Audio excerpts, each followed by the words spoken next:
Ko sola 2025. gads Mežāzim? Darbs. Gads būs stabils ar iespēju nostiprināt savu profesionālo pozīciju. Tava atbildība un pacietība nesīs panākumus.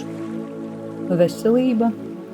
Pievērs uzmanību kaulu un locītavu veselībai. Regulāra kustība un sabalansēts uzturs palīdzēs uzturēt labsajūtu.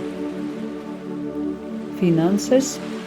Finansiālā situācija būs stabila, taču koncentrējies uz ilgtermiņa finanšu mērķiem. Plāno savus ieguldījumus rūpīgi. Mīlestība. Attiecībās būs stabilitāte un uzticēšanās. Brīvajiem mežāžiem būs iespēja veidot dziļas un nozīmīgas attiecības. Garīgā attīstība. Strādā pie savas iekšējās disciplīnas un garīgās izaugsmes. Tas palīdzēs tev sasniegt ilgtermiņa mērķus.